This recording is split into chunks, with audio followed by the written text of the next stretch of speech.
I actually do want to pick, since we've done this yesterday, the day we're recording now is Saturday. Yesterday we were going to record this show, didn't happen, whatever. But the reason I'm actually glad that match didn't happen is, like, even though, hold your horses, remember, Pro League is not a massive arena event. We don't have all the, oh my God, Carrigan, Nick. You don't have all that, but at the same time, playoffs are still playoffs. Like, I actually do think it is a positive sign that actually MongolZ fucking beat Na'Vi and the way that they did it. Because, bro, they could have done it even more dominantly. They actually sort of chilled on that second map, and Na'Vi was getting a bunch of rounds coming back. They actually completely convincingly beat Na'Vi, like straight up in a playoff match. And even though, listen, you still have to pass the mouse test and go to a big arena and do it in the arena and get past. People don't seem to realise it's one thing to beat a team in a group stage, which is what MongolZ used to do to all the top teams. Playoffs is different. Even if it's not the arena, in your brain, it's still playoffs. But it's still Na'Vi. You're still looking at that bracket, and a lot of people are going like, right, it's Spirit, Na'Vi, and Vitality. They're the three top teams, right? They're supposed to go through. You think of the intimidation factor from last year, all those million finals they were in. They actually were one of the most... They probably had the best floor to their game of any team. Like, even if the players play badly, they could adapt it. So I actually think this is like an underrated one. Because Na'Vi's on the downswing, we'll talk about that in another point, I've no doubt. I think people are missing that. Like, this is like another like check mark if you're watching the MongolZ rise, because I do feel like when we've had discussions, since we just talked about Eternal Fire, because those two teams have burned everyone in the playoffs so much, MongolZ and Eternal Fire, where in the group stage they look like they can beat anyone, and sometimes do, but then you go to the playoffs and then they can lose to seem like anyone in the playoffs. I do think you've got to like track those teams, and the difference is, one, because Jota only just joined Eternal Fire, and then two, because like MongolZ themselves got way better in the last few months, and they actually haven't been in that many playoffs at LANs, if people don't know. I think people are writing these teams off too soon. I think people are all fatigued from when like Mouse spent like a year and a half not like winning a tournament that was like an arena event, and they think it means that if you're like a choker, you're a choker forever, so they're like out on you already. Like, I'm not out on MongolZ at all. I think this is like a mega sign that they beat Na'Vi here. Like, that's a massive fucking win right there. Like, it's another reason why now I do look to the next LAN tournament. Like, bro, it's time. Just go to the final. You could actually just be in the final if not winning an event right now. It's totally plausible. So the MongolZ uptick, I guess, is my good point. I completely agree. They are so instant, man. Like, their aim is just crazy. We practiced them the other day, and Jesus Christ, man, it's just like insta headshot. Like, if you're not there 100%, you just get your headshot off, like, instantly. Like, it's just to another level, I would say. And when they can learn to control their emotions or whatever things that or lack of experience in these playoff games or arena games, right? Then I think you're gonna see. I completely agree with you on this one. Like, and I think it's the same with Eternal Fire, right? You have Jota and Vicadia, who's both young players, right? And coming in to have to learn to play this environment. I would say Santaris and Voxic are like the veterans there.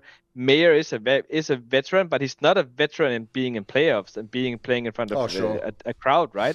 So that's also new to him, right? So I do actually believe, like, I agree with you that those two teams, especially, like, people are sleeping on them way too hard.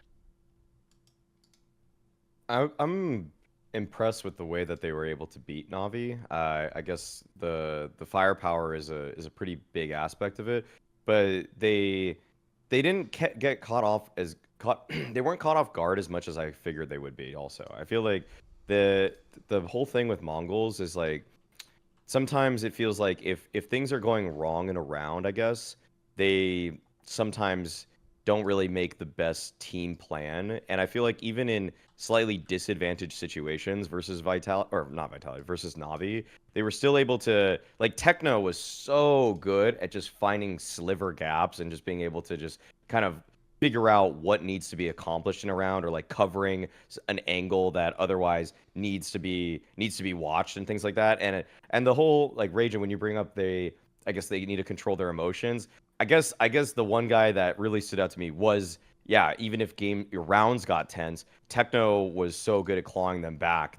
I guess it's a guy that we don't always talk about, because Senzu has been the star player for such a long time, and we, like, put it this way, he's treated like he's like Sanji of their team, basically, by the international community, right? It's true.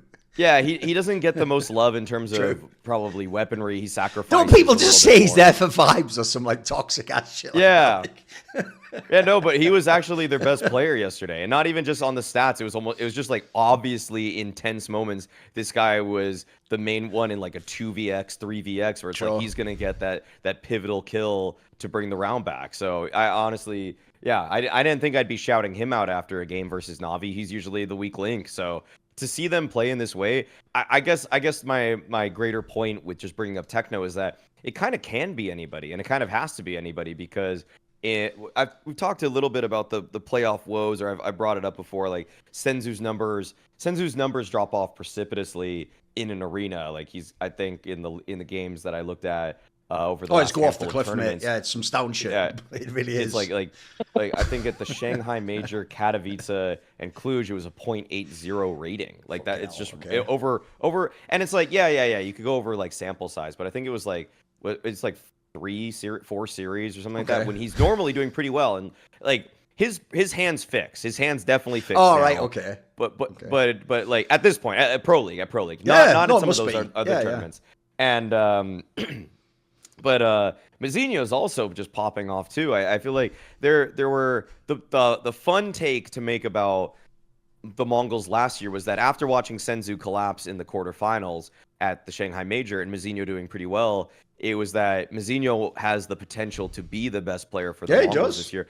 Honestly, I don't even know. Like, I legitimately don't know who's going to be the best player at the end of the year for the Mongols. Yeah. Given how he's performing in certain matches, I think Senzu's set up to be the best player. I think he's given the most resources to have the highest rating and get the most kills. But in terms of like just eye test role for role, Mazinho seems so overqualified. Like he was taking duels, solo duels against Bit yesterday and winning them. Like they know where each other is. Like Bit knows where Mazinho is, Mazinho knows where Bit is, and Mazinho would win the fight. And I'm like, man, I thought Bit was going to be a top 5 rifler this year, and this Mazinho guy is just clocking him. So I wish I could say more about like, and the strategy too that Blitz is putting up together, but it's like, some of the rounds did come down to just like Mazinho hitting a really good headshot or Techno having good individual awareness, and I don't think he was necessarily set up. So I'm not like going away from that. That was the first exciting thing about the IHC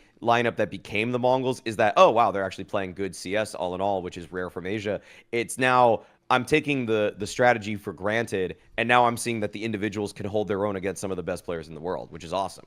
By the way, here's my asshole joke. The joke is, this is another example of cursed magical artifacts regime, because what happens is, there's a concept I like to always apply on this show, which is if someone went to like a Arabian bazaar and they traded for this magical item called the cursed monkey paw, what happens is when you make a wish, it always comes true, but it's like one of those ones where like a genie does it, but you know, like if you're not exact in your phrasing, it'll come true, but in the way you don't want, right? So obviously what happened here is, since finally Mongols makes it to all these stages, they went and got one of these artifacts, and then they thought, right, well fuck, last thing I want to do, Senzu, is like, I don't want to fucking choke, so he just went and he wished, and he said, just allow me to play CS on stage the way Forrest would. And then the problem is he didn't ask, I meant the old Forest, not fucking now. He's like all old and retired and shit. So there you go. You just get put something 0.8 rating. There you go. He's killing it. Just listen. I actually agree with you, Maui. And obviously not on my point. Man was a joke. Yeah, I'll keep going. Well, I just say I get it. But it just brings me back. I don't know if you remember this, Duncan. You probably do. Like with the We Made Fox and stuff with Solo. Yeah. They were banging out heads so hard. Yeah, they were mega. But they lacked so much tactical depth and stuff. That's why they never got it on. Yeah.